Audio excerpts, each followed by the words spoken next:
Kami mau mendengar firman-Mu Tuhan. Biarlah kami semua yang hadir kembali.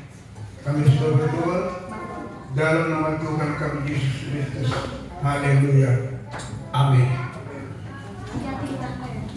Soal laguta sebelum firman Tuhan ditobu Tuhan Yesus doa. Amin. Sebagai renungan pada saat ini bagi kita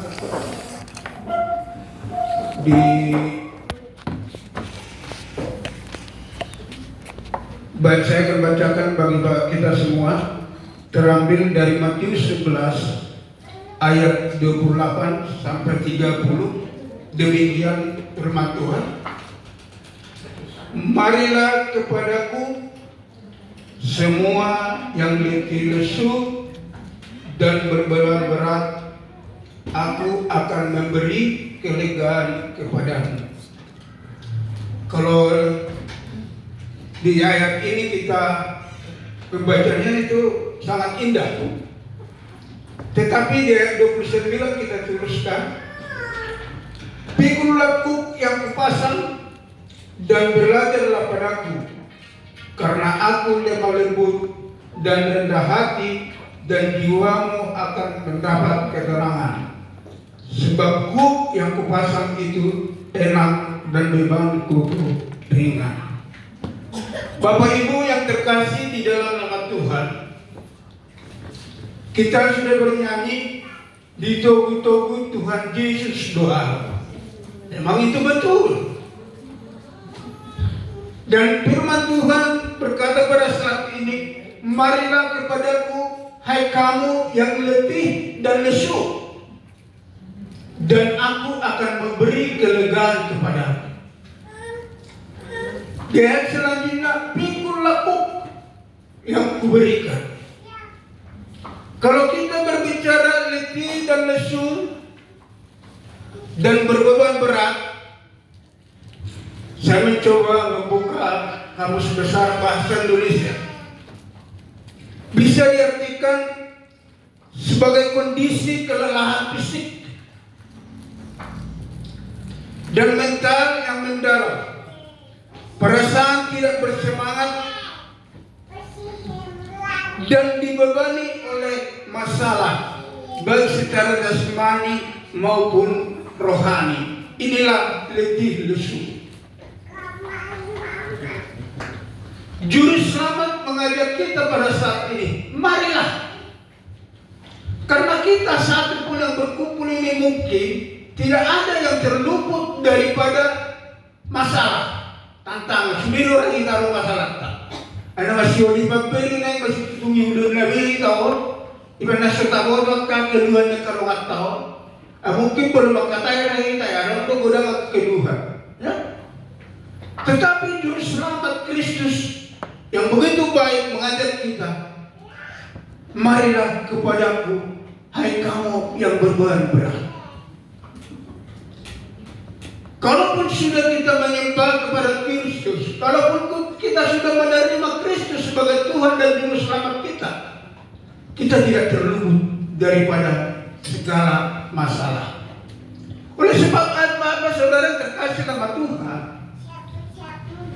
di dalam perjanjian lama, ketika Adam dan Hawa telah melanggar daripada perintah itu, larangan memakan buah pengetahuan yang baik dan yang tidak baik, maka sebagai dampaknya di dalam Kejadian 3 ayat 17, manusia itu terkutuk.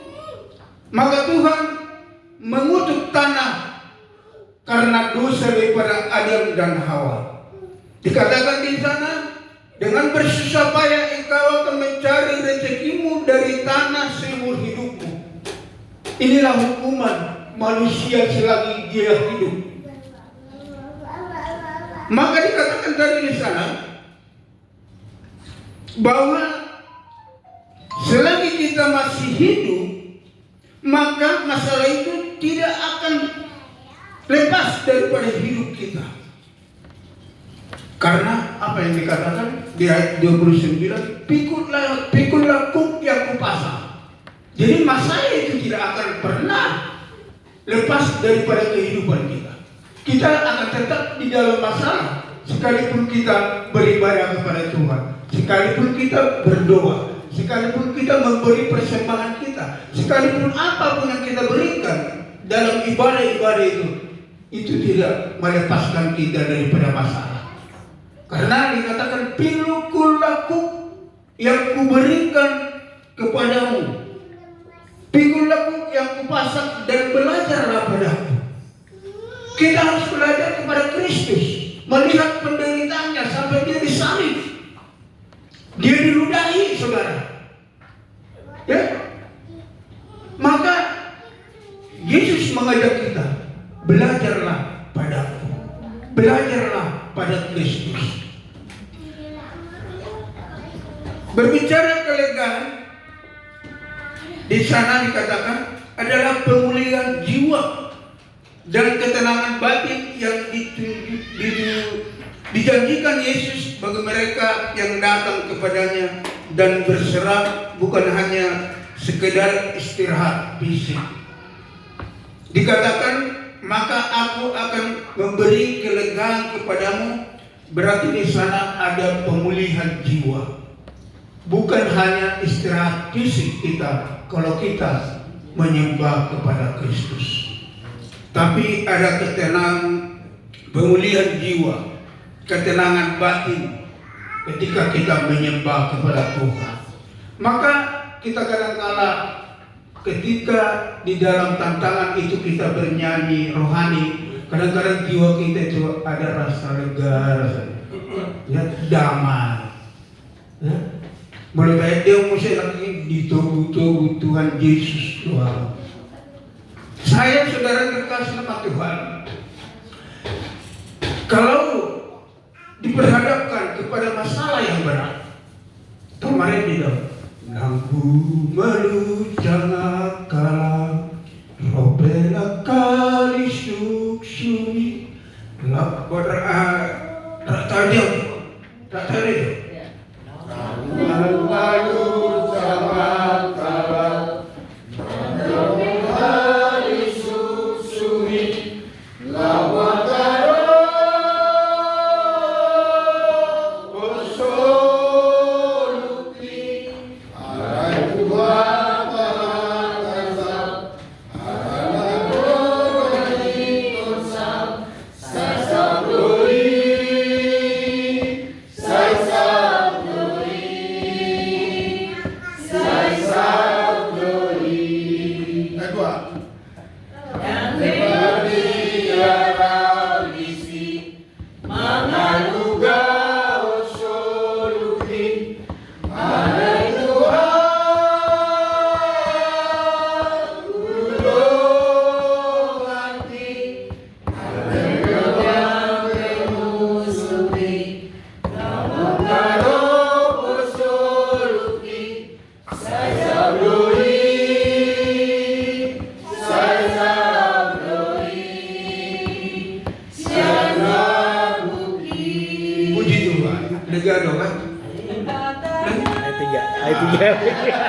lanjut.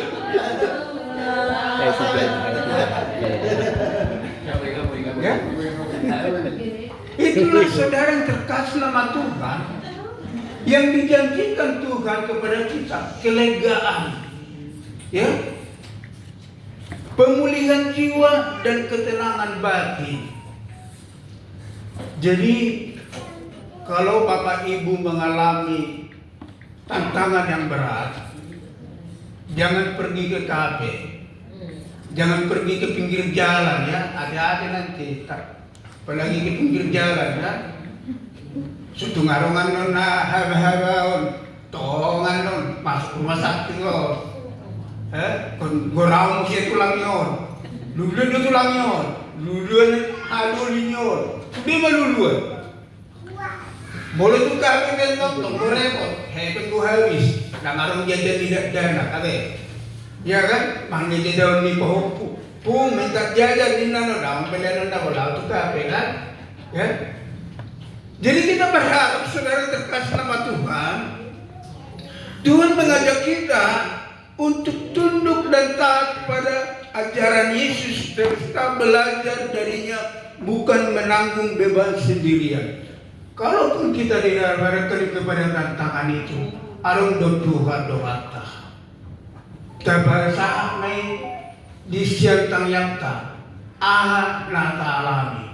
Asudira marahil ang gumuri gijang umur 50, tak pula tanta beray, ayo nga ni sahit Ate, asal diri pa itong kayo kasasahit, ala nang gijang 50, sarong ba? Si maramangoy na masudi. Amangoy. Jadi pasahat masudi itu Tuhan ya deh. Imata tengok bahwa Tuhan ini selalu mengajak kita. Alana sampai mulu gejang atau umur itu masalah tidak akan bisa terlepas. Karena dikatakan di sana, pikul laku yang kupasang dan belajarlah padaku, karena aku lemah lembut dan jiwamu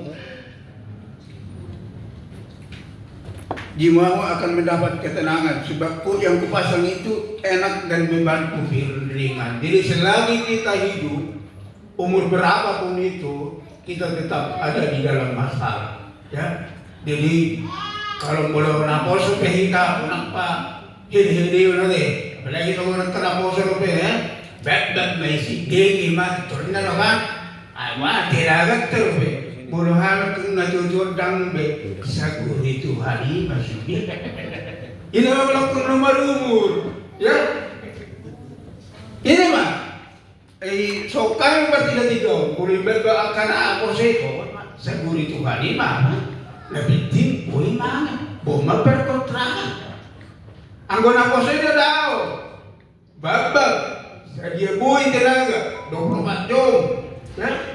Memang itu ya, ibu pengalaman dengan poso kami udah langsung itu karena memang orang-orang muda belum mengerti, belum memahaminya.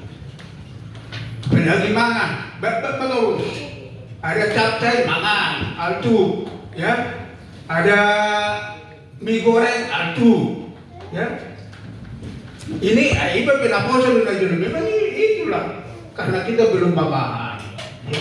Jadi saya berharap kepada kita semua, marilah kita. Itulah gunanya kita ikut Aisyah. Karena arisan itu pengelompok ini termasuk organisasi. Jadi organisasi itu terbentuk dari satu kesatuan pikiran untuk boleh terbentuk satu organisasi. Jadi kegunaan masuk organisasi itu supaya kita menjalin kerjasama yang baik, saling memahami satu dengan lain. Jadi asal tahu untuk boleh kita saling mengerti nomor nomor boru.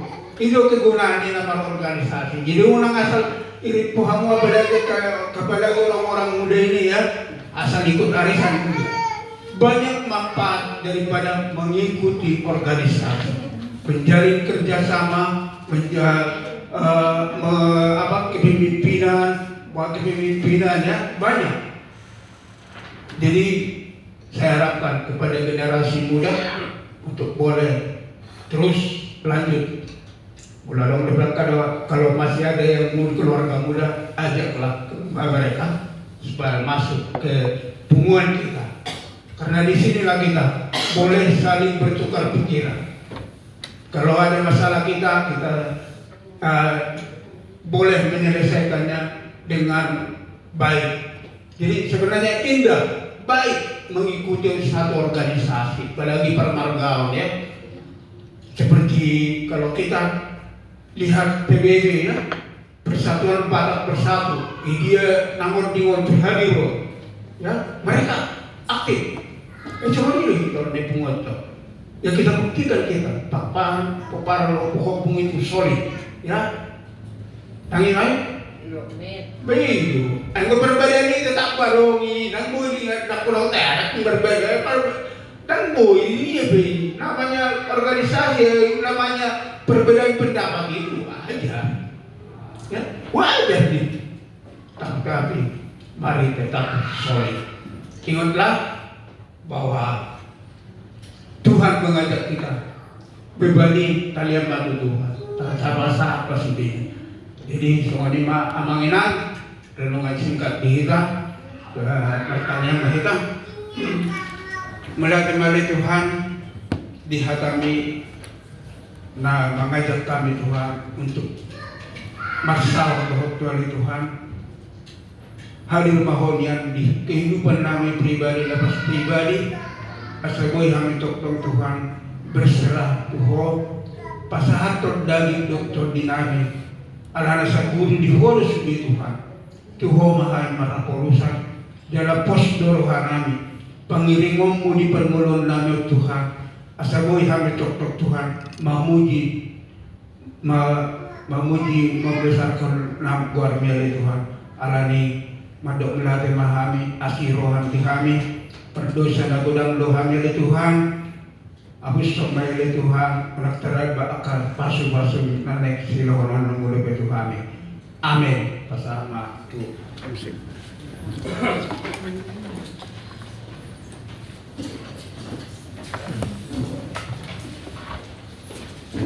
kita lanjut ibadah kita yang ke-6. Kita bernyanyi dari buku ini 754 Goklas di doa sambil kita membuat persembahan di mana persembahan kita masukkan ke dalam kas kita untuk menjalankan kegiatan kita sosial kita.